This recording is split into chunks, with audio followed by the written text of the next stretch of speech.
All right, so we're back in the Charm City Wire Show. I'm Babes. I'm here with Toby and Zach. Terps kick it off tomorrow night against Mount St. Mary's. How do you guys feel about the season? I mean, I don't think I've ever been more excited for a Terps basketball season, because you look at how terrible, how much of a letdown the Ravens were for us, and how much between that and how much expectation there is for this Terps season.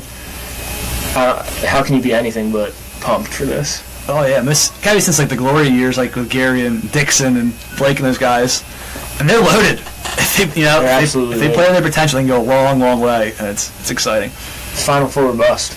Like I guess I'd be happy with an Elite Eight appearance, but Final Four or bust. When you come in ranked in some polls the number 1 in the country and no lower in any poll than 3, got to be in the Final Four.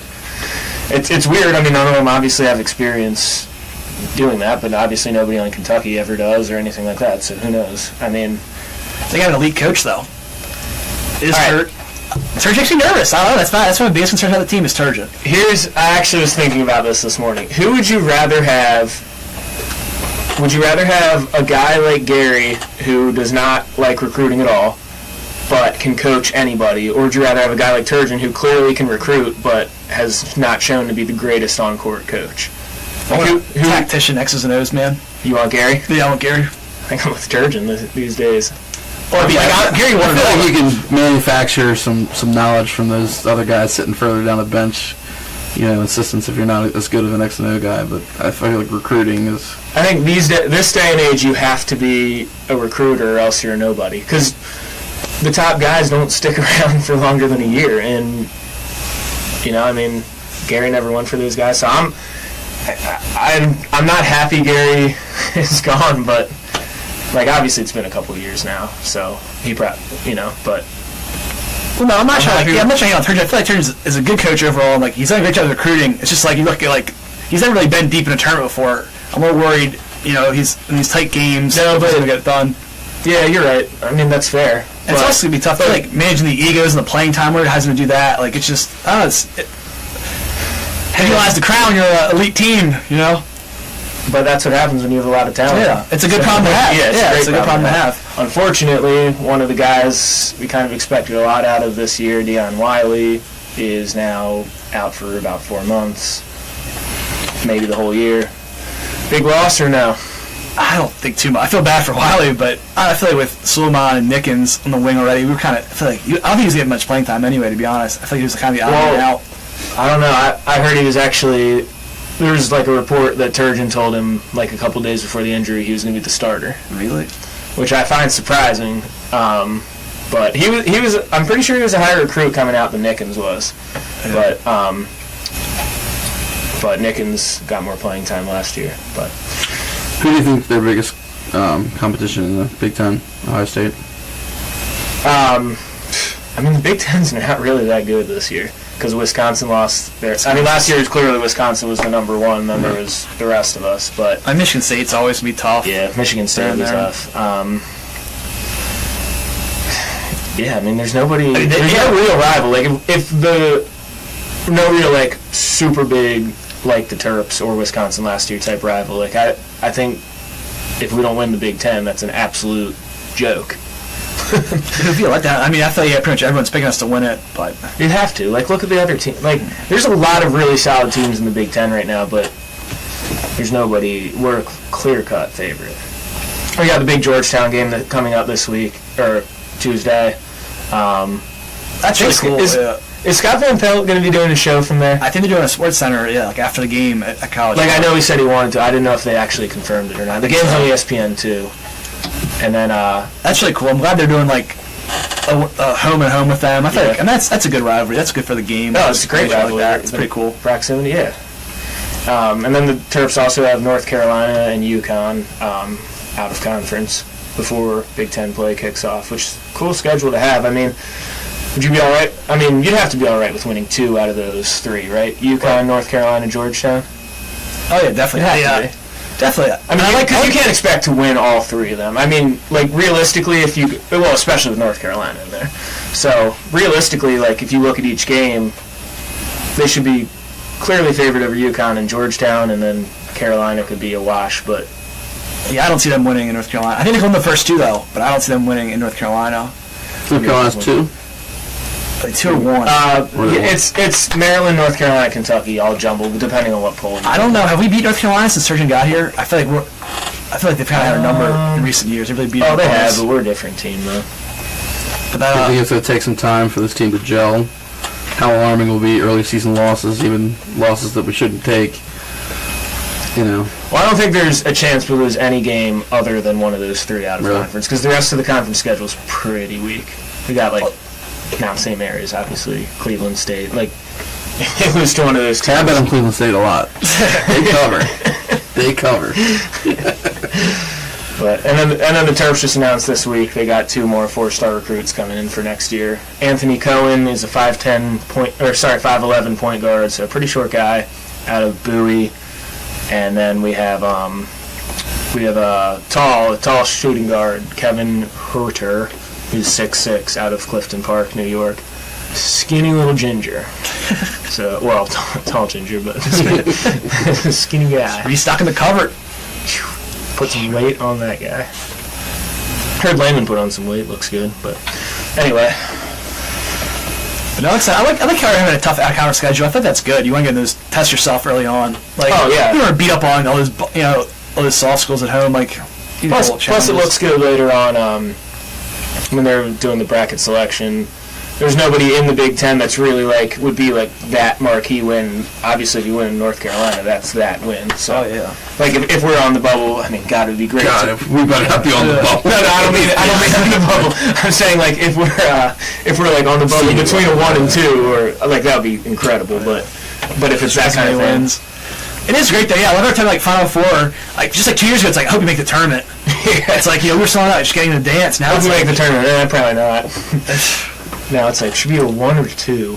It's crazy how quick the expectations went up. That makes you a little nervous, Yeah, I mean it definitely does. Now the expectations are so high. It's if we don't get past the Sweet 16, we're gonna be so mad. Whereas 2 years, even going into last year, we'd be if we make Sweet 16, that's awesome. Yeah, but couldn't. But, All right, let's swing it back to football.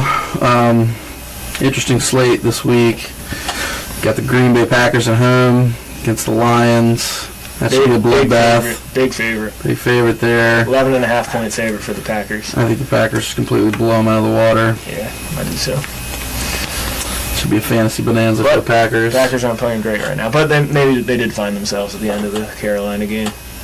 But that was a wild game.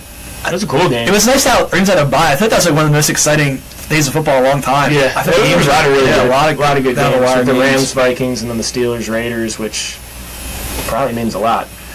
I know the Packers don't get a lot of garbage time, but it was nice to see, as an Aaron Rodgers owner, in multiple leagues, halftime his score was looking pretty bad. I look at the end of the game So as an Eddie Lacy owner, are you pleased with his performance this year? I swear to God. I have James Starks, too, at every league that I have Lacy.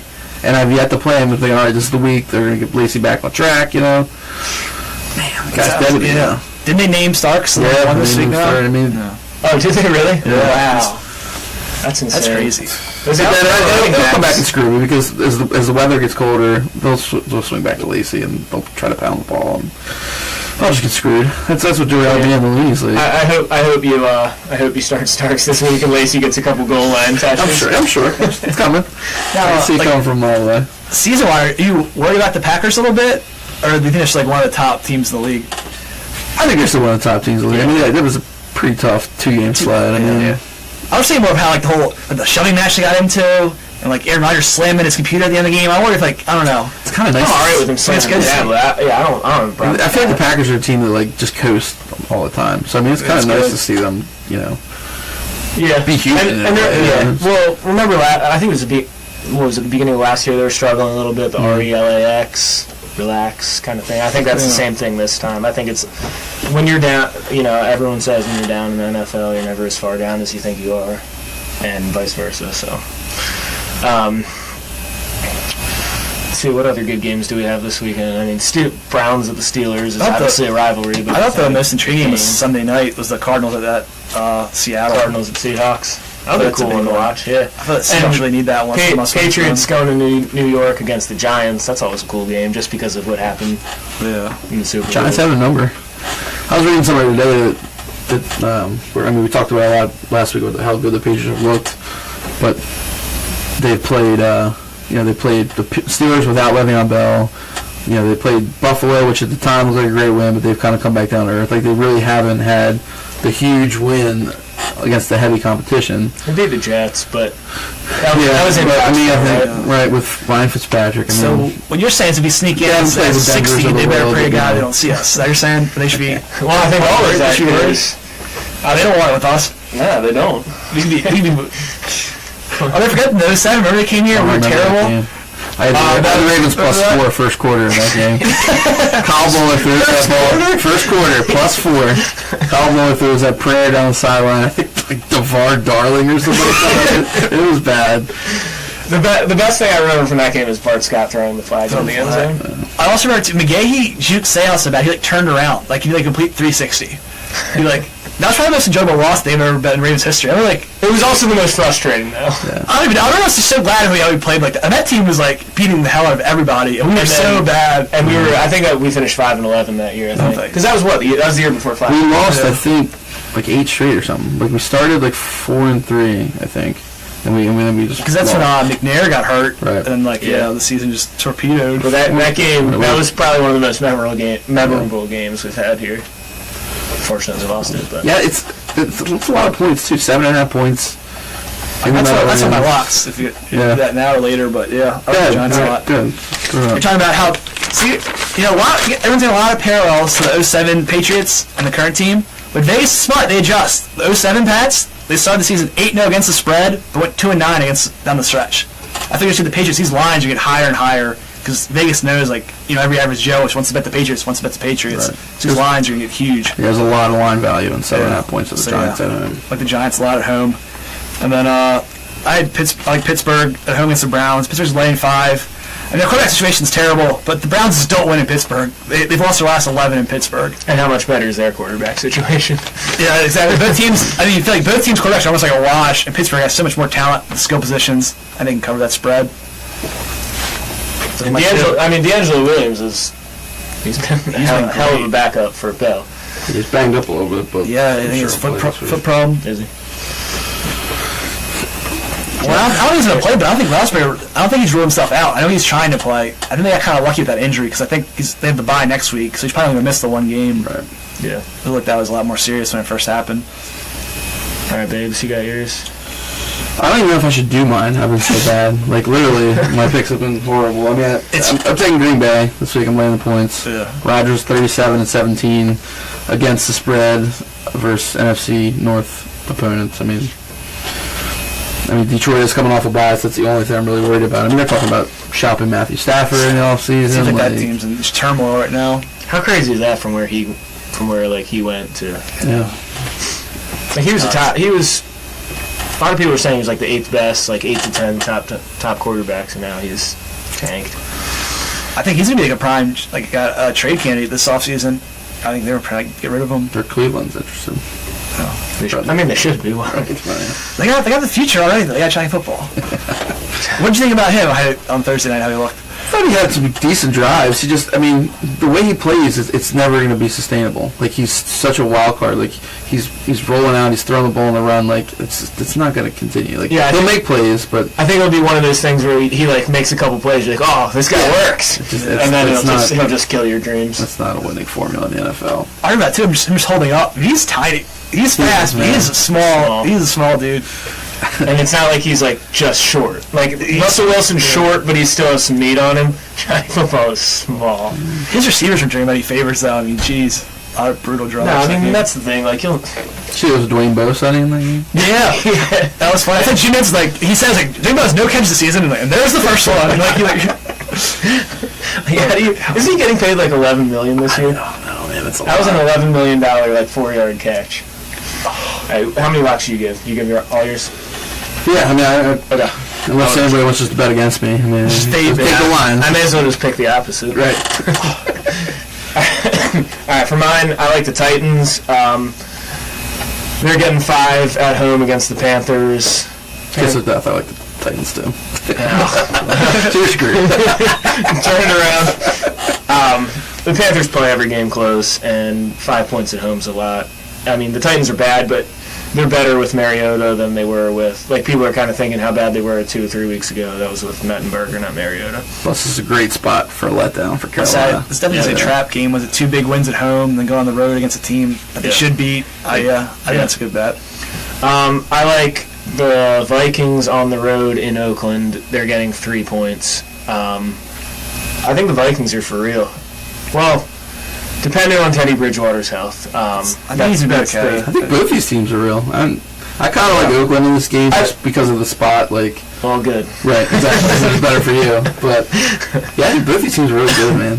And they're still, I mean, they're being talked about, but they're sneaky, like, borderline, like, top 10 teams, I think.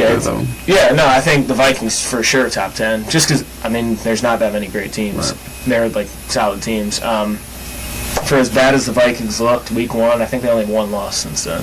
So there's. And it was, what, to Denver. Denver, right? Yeah. And they covered that game, too. Yeah, I think they've covered every game. The Vikings cover, like, every one. Yeah. Really?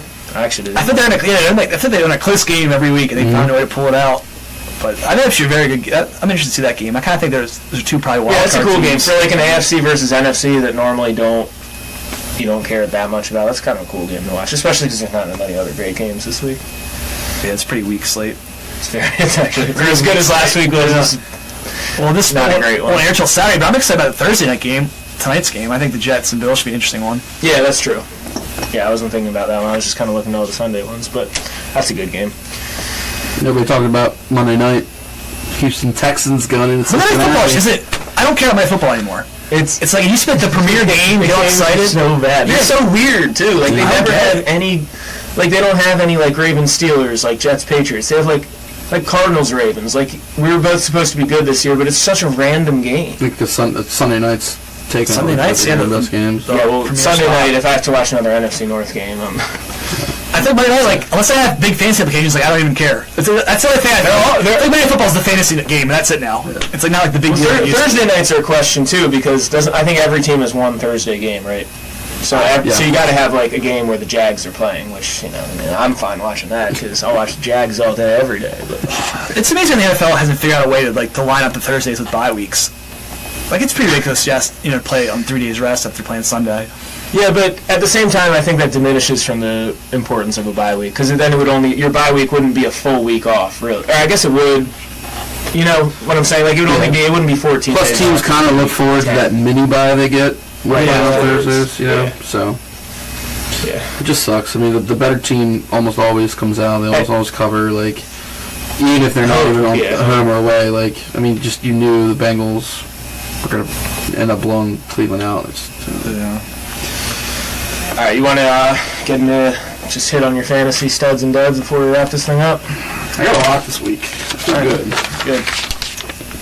In that game, I love Brian Hoyer. Should be a lot of garbage time, a lot of points scored in that game. He's in his last 5 starts, he's thrown multiple touchdowns in all 5. I also love Blake Bortles this week, obviously. We all know. Why wouldn't you? Right. The fantasy bonanza that game should be. Like 2 running backs, I like Matt Jones. He's kind of taken over the role now in Washington. Alfred Morris has like 26 carries, I think, in the last 4 weeks, so they're definitely phasing him out of the offense. Morris is a joke. New Orleans is very soft against the run. And talking FanDuel, Darren McFadden's actually really reasonably priced this week, going up against Tampa Bay behind that offensive line. He had 27 carries last week. He's catching the ball. I think he's a good daily they're feeding him a ton. It's great. If he holds up, which is crazy to think. I mean, it's not surprising to be like a top 10 back down the stretch of the season. He'll get hurt. I mean, he will. Hopefully he'll get hurt in this game. Well, Tampa's a really weak secondary, though, so they might be throwing the ball. But Castle loose. My studs have been on fire. I haven't missed yet. Every single stud I've picked, I think I've picked like 5 or 6 so far. They've all gone for over 100 yards with at least a touchdown. Can you pat Zach on the back, please?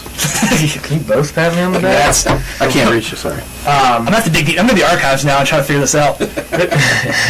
This one's not that. It's not a far stretch. Obviously, you're starting him in all year long, but in daily, Emmanuel Sanders, I absolutely love him. This week, every week, the Chiefs are last in the league against wide receivers. A lot of people will probably pick up Demaryius Thomas because of that, but Sanders has had more points so far this year, especially in PPR, and any league I ever have, I want Emmanuel Sanders. I think he's the most underrated wide receiver fantasy-wise. Did he piss you off a little bit, but he scored that touchdown last week, though? No, there's not. I don't own him, so maybe that's why I didn't do it. But, like, I owned him last year. Come on, man. Like, it felt like it was like a Jose Bautista bat flip kind of thing. Like, come on. Like, I'm really surprised he didn't get flagged for it. Yeah. The way he went into the end zone at long bomb. But they had more pressure. For whatever reason, I'm just a huge. I love Emmanuel Sanders, so there's nothing he can do that would piss me off that much. A former Steeler, too. Yeah, unconditional. I know. I just can't watch the guy and not. Like, when I watch Denver, he's the guy I want to see. Like, I don't care about anybody but him. And this week, I have Amari Cooper. Crabtree has become the number one out there. He's against the Vikings. The Vikings are pretty good against the pass. People are high on Derek Carr now, as they should be, and the Raiders in general, but he's questionable this week, and I think just Crabtree's emerged as the number one, and I think he has probably like a 55-yard game, no touchdowns. That's my prediction for him.